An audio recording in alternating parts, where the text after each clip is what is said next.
YouTube. How we doing, family? It's your boy, Yo, and this is another episode of the Ballpark Show. I go through every MLB game every day and try and narrow it down to the plays that I personally see the most value in. Today's Friday, September 26th. I have 3 games and 4 props at the end, so stick around. I do this every day for free, so please leave a like, subscribe to the channel, and let me know your favorite game in the comment section below. Without further ado, let me get into today's recap. Recapping yesterday, we went 1-1. We split our highlighted plays. First, we took the Oakland Athletics on the money line against the Houston Astros. Hey, the Astros did what I thought they couldn't and out-hit the A's. If they put up their usual 3-4 runs, they would have lost that game, but their offense woke up in a big way. Basically teeing off all game, final score was 11-5 Astros. We did cash with Nick Kurtz. He ended up hitting 2 home runs. Kid's unbelievable. Next, we took the Kansas City Royals and LA Angels over 9.5 runs. It got a little sweaty. Score was 4-2 going into the 8th inning, but both offenses showed up to get us over the total. 5 runs from KC and 2 runs from LA in the 8th and 9th innings. We cashed with Bobby Witt. He had 6 total bases. Overall, we telegraphed the game. Final score was 9-5 Royals. We're now 18-14 highlighted in September, 42-31 on every game analyzed this month. These are the last series of the regular season. Let's finish it out strong and do the postseason even bigger. Without further ado, let me get into today's games. In our first matchup, we have the Tampa Bay Rays in Toronto taking on the Toronto Blue Jays. Blue Jays are minus 193 on the money line, and the total is 8 runs. On the mound, we have Adrian Hauser going for Tampa, and we have Shane Bieber going for Toronto. These are 2 really solid options on the mound. Bieber has the better expected numbers, and I consider him more of an ace, but Hauser's been able to hold his own. Both guys have high ground ball rates and decent strikeout numbers, but what stands out is the low amount of hard contact given up. I lean towards the Blue Jays just because I have more confidence in Shane Bieber, but I think runs are hard to come by on both sides. We know the Rays offense is bottom 10, but the Blue Jays offense has been sliding over the last 30 days themselves, currently ranked 16th from behind the plate.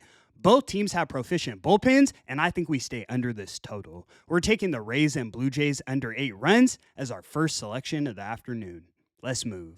In our next matchup, we have the Texas Rangers in Cleveland taking on the Cleveland Guardians. Guardians are minus 162 on the money line, and the total is 7.5 runs. On the mound, we have Jack Leiter going for Texas, and we have Slade Cecconi going for Cleveland. Cecconi doesn't have the best numbers on paper, but his last 3 starts have been elite. He faced the Twins, the White Sox, and the Royals, and he went 20 innings, just allowing 2 earned runs combined. On the other side, Leiter hasn't been anything special, and this is a bad matchup against Cleveland's lineup. He has a 10% walk rate, and the G's almost always take advantage of the free pass. What really concerns me for the Rangers in this spot is the absence of Corey Seager and Marcus Semien. If you remove your 2 best batters from any team, it's going to be a long night, and the Rangers were already struggling before Semien and Seager were out. Cleveland's in that playoff form. Lock it in. We're taking the Guardians on the run line. You can find it for plus 140 odds as our highlighted selection of the evening. Let's move.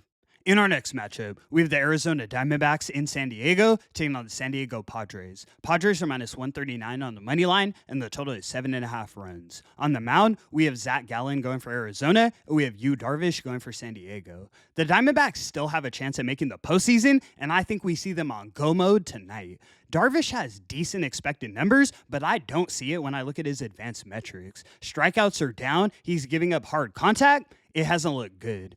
I can't say Gallen's been much better, but I trust the Diamondbacks lineup more in a must-win situation. The Padres were struggling to put away the Rockies 2 days ago, while the Diamondbacks were competing with the Dodgers. There's a difference. We're taking the Diamondbacks on the money line. You can find it for plus 116 odds as our last and final selection.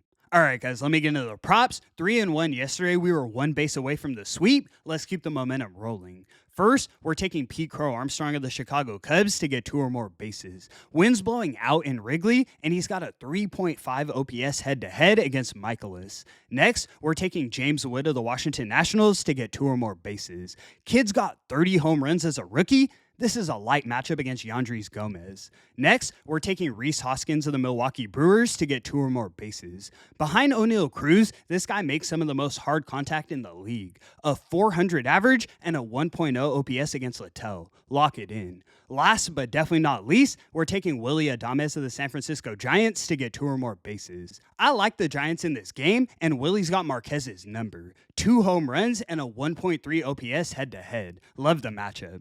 And that's going to conclude today's video. Thank you so much for tuning in, guys. Season's coming to a close, and really, I couldn't have asked for a better one. Assuming I don't take 3 highlighted plays a day and get swept every day, we're going to have our first profitable season in the books by Monday. Of course, I'll have a recap video and get into all of that, but to beat the books on record over hundreds of games, I'm ecstatic. I appreciate the support so much. I do this every day for free, so please leave a like and subscribe to the channel.